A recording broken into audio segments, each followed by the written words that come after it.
America ने रूसी तेल खरीद के लिए भारत को दी 30 दिन की अस्थायी मोहलत।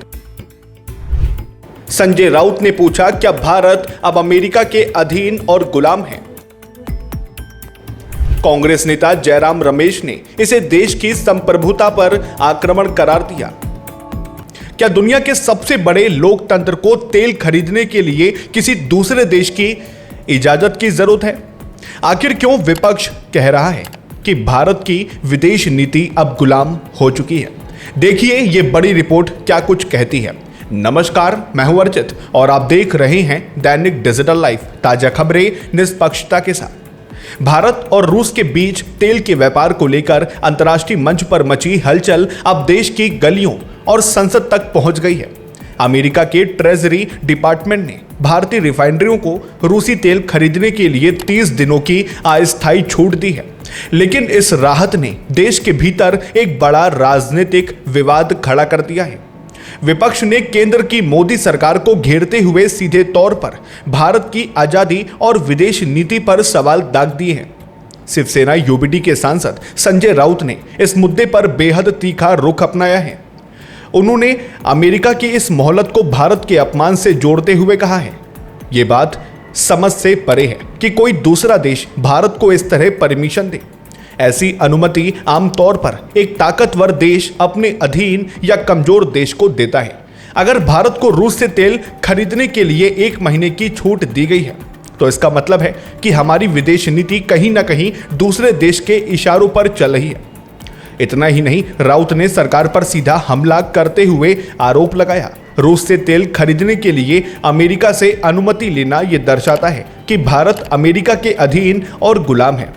अब अमेरिका जो कहेगा भारत वही करेगा। विदेश नीति में हमारी कोई आवाज नहीं है, कोई भूमिका नहीं है। राउत के साथ कांग्रेस ने भी इस मुद्दे पर कड़ा विरोध दर्ज कराया है। कांग्रेस सांसद जयराम रमेश ने 1971 के दौर को याद दिलाते हुए कहा, अमेरिका हमें सर्टिफिकेट देने वाला कौन होता है? यह हमारी संप्रभुता पर आक्रमण है।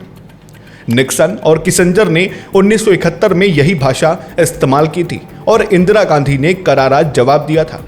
जयराम रमेश ने सवाल उठाया कि जब हम ट्रेड डील के नाम पर आयात कर घटा रहे हैं तो अमेरिका हम पर इस तरह के बयान क्यों दे रहा है? वहीं आरजेडी नेता मनोज कुमार झा ने भी इस स्थिति को अपमानजनक बताया है। उन्होंने पूछा कि आखिर हमारे विदेश मंत्री, पेट्रोलियम मंत्री और प्रधानमंत्री इस विषय पर चुप क्यों हैं? विपक्ष का मानना है कि रूस से तेल खरीदना भारत की जरूरत है और इस पर फैसला लेने का अधिकार सिर्फ भारत सरकार को होना चाहिए, ना कि वॉशिंगटन को। विपक्ष के इन तीखों हमलों ने सरकार के सामने बड़ी चुनौती पेश कर दी है। सवाल यह है कि क्या अमेरिका की ये 30 दिनों की मोहलत वाकई भारत की संप्रभुता में दखल है या फिर ये अंतर्राष्ट्रीय कूटनीति का एक हिस्सा मात्र है? इस विवाद के बाद अब देश की विदेश नीति पर चर्चा एक बार फिर गर्मा गई है। इस खबर पर आपकी क्या कुछ राय है? कमेंट बॉक्स में साझा करें और ऐसी ही ताजा और सटीक खबरों के लिए सब्सक्राइब करें दैनिक डिजिटल लाइव को। फिर मिलते हैं एक और नए अपडेट के साथ। तब तक के लिए नमस्कार, जय हिंद, जय भारत। क्या आप भी जानना चाहते हैं अपने आसपास की हर छोटी बड़ी खबर? क्या आप भी अपडेट रहना चाहते हैं देश विदेश के हर मुद्दे से? क्या आप भी पाना चाहते हैं खेल जगत की हर ताजा जानकारी? क्या आप भी राजनीति की हर हलचल पर नजर रखना चाहते हैं? और क्या आप जानना चाहते हैं कि आपका आज का राशिफल क्या कुछ कहता है? तो देर किस बात की, अभी सब्सक्राइब करें दैनिक डिजिटल लाइव को और दबाएं बेल आइकन भी, ताकि वीडियो के लेटेस्ट अपडेट्स आपको तुरंत मिल सके। जी हां, बिल्कुल तुरंत। और ध्यान रहे, अगर आप चाहते हैं कि आपके क्षेत्र की ताजा खबरें और स्थानीय मुद्दों को हम अपने चैनल या वेबसाइट के माध्यम से प्रस्तुत करें, या फिर आप पत्रकारिता में अपना करियर बनाना चाहते हैं और हमारे साथ जुड़कर अपनी प्रतिभा को नया आयाम देना चाहते हैं, तो हमारे दैनिक डिजिटल लाइफ में आपके लिए विशेष अवसर उपलब्ध है। बिना देर किए नीचे दिए गए नंबर पर संपर्क करें और जुड़े दैनिक डिजिटल लाइव के साथ।